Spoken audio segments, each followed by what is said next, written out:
Did you know that Los Angeles County has more people than 40 individual United States states? Think about that for a moment.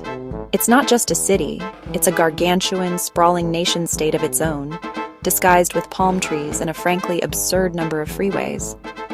You could drive for what feels like a week and still technically be in Los Angeles, passing through neighborhoods that feel like entirely different countries.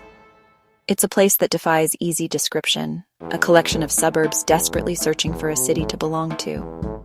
It's bewildering, it's maddening, and it is utterly and completely fascinating in a way that few other places on this planet can claim to be. The very idea of Los Angeles is a bit preposterous when you really stop to consider it. Here is a metropolis of staggering proportions, plonked down in the middle of what is essentially a desert. It has no discernible center, no logical layout that a sensible person could map out on a napkin. It just sort of happened.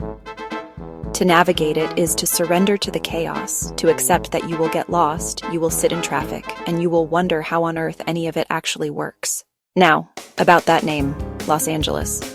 It sounds so grand, so heavenly. It rolls off the tongue with a certain poetic flair. The official nickname, the City of Angels, isn't just some clever marketing slogan cooked up by the tourism board. It's a direct translation of its Spanish name, and the history behind it is rather more long-winded than you might imagine. The story begins in 1781, when a group of Spanish settlers founded a small farming community. They gave their new home a truly magnificent and frankly exhausting name: El Pueblo de Nuestra Señora la Reina de los Ángeles del Río de Porciúncula. For those of us who don't speak Spanish, that translates to the town of Our Lady, the Queen of the Angels of the Porciúncula River. You can see why they shortened it. It's a mouthful. Over time, it was mercifully abbreviated to just Los Angeles, which simply means the angels. So, the city has been a city of angels right from its very humble beginnings, long before it became a city of agents and aspiring actors. This angelic name provides a rather lovely, almost ironic contrast to the city's modern reputation.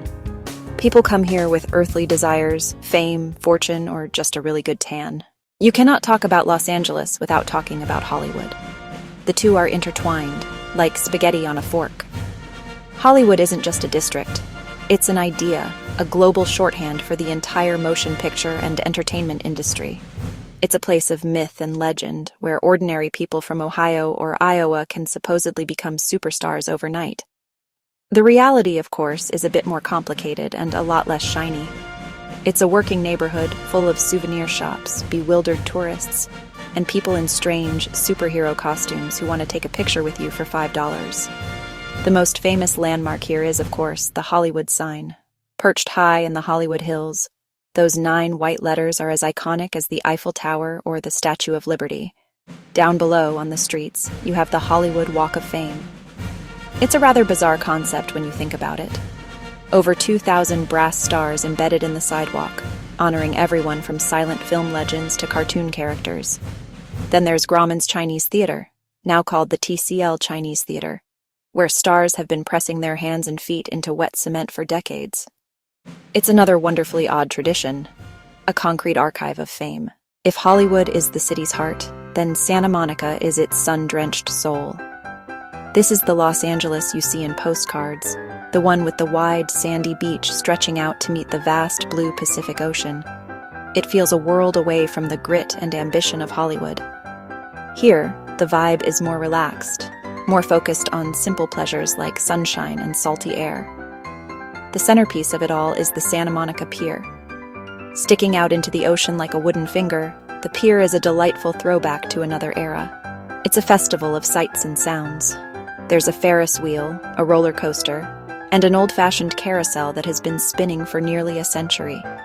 There are fishermen casting their lines over the railings, artists drawing caricatures, and street performers playing music for a constantly moving crowd. The beach itself is a magnificent expanse of sand. It's huge. You could land a small airplane on it, and I'm quite sure someone has probably tried. Stretching south from the pier is the original Muscle Beach, a legendary outdoor gym where bodybuilders have been flexing and lifting for decades. It's a spectacle of human strength and vanity. High above the hustle and bustle, nestled in the hills on the south-facing slope of Mount Hollywood, sits the Griffith Observatory. It's honestly one of the city's most glorious and beloved landmarks. This beautiful Art Deco building is, well, a real temple to science and the cosmos, and it offers the most breathtaking views of Los Angeles you can possibly imagine. From its terraces, the entire LA basin spreads out before you like a vast, glittering carpet. On a clear day, you can see from the downtown skyline all the way to the Pacific Ocean. At night, it becomes a sea of twinkling lights. Inside, you can look through powerful telescopes, explore fascinating exhibits about space, and watch incredible shows in the planetarium that honestly make you feel like you're flying through the galaxy. Beyond its scientific mission, the observatory has become a cultural icon. It's appeared in countless movies, most famously in Rebel Without a Cause with James Dean. That appearance really cemented its status as a symbol of youthful angst and cool. But really, the main event is the view. It puts the entire sprawling city into perspective. From this vantage point, the freeways look like glowing red and white ribbons, the buildings look like tiny models, and the sheer scale of the place becomes stunningly clear. One of the most remarkable things about Los Angeles is the sheer, dazzling diversity of its population. This isn't just a city, it's a microcosm of the entire world, all jammed together under the California sun. People have come here from every corner of the globe, bringing with them their languages, their traditions, and most importantly, their food. You can experience this diversity by simply exploring the city's many distinct neighborhoods. There's Koreatown, with its bustling restaurants and neon signs. There's Little Tokyo, one of only 3 official Japantowns in the United States. You can wander through the vibrant markets of East LA, the historic heart of the city's Mexican-American community. This multiculturalism isn't just a demographic statistic, it's the lifeblood of the city. Think of the Korean-Mexican fusion of the famous Kogi BBQ tacos, born from a food truck right here in LA. But for the most part, there is a sense of shared identity in being an Angelino, regardless of where you or your parents came from. It's a city of immigrants and dreamers, a place where people come to reinvent themselves and build a new life. In a city blessed with so much sunshine, it's no surprise that people in Los Angeles love to be outdoors. There is a deeply ingrained culture of physical activity here. This is, after all, the place that helped popularize surfing and skateboarding and turned them into global phenomena. The lifestyle is active and health-conscious, at least for a significant portion of the population. Surfing is perhaps the most iconic of all Los Angeles activities. The image of a surfer riding a perfect wave is synonymous with Southern California. Along the coast, you'll find legendary surf spots like Malibu and Surfrider Beach. On any given morning, you can see dozens of black-clad figures bobbing in the water, waiting patiently for the next set of waves. It's a beautiful and almost spiritual pursuit, a dance with the power of the ocean. If you're not a fan of the water, you can head for the hills. Los Angeles is framed by mountains, offering hundreds of miles of hiking trails. Places like Runyon Canyon are famous for their celebrity sightings and tough workout trails. And of course, there are the movie tours. This is Hollywood after all. You can take a tram tour through the backlots of major studios like Universal or Warner Brothers, seeing where iconic movies and television shows were filmed. Why do people dream of this place? Why do they pack up their lives and move across the country or even across the world to come to Los Angeles? It all comes down to a powerful and enduring idea, the California dream. The weather is a huge part of it.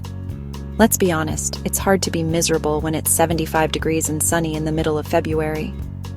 The near-constant sunshine has a profound psychological effect. Then there's the food. Oh, the food.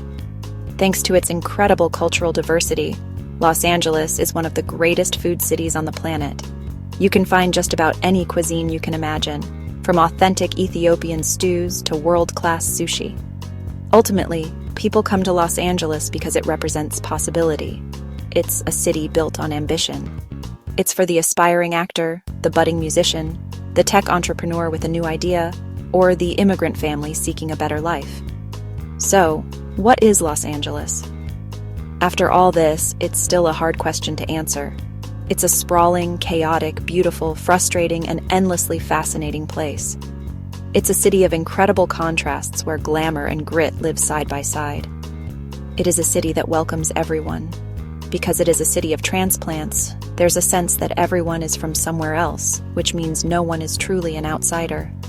Whether you've been here for 5 generations or 5 days, you are part of the unfolding story of Los Angeles. In the end, Los Angeles is unique because it is a blank canvas.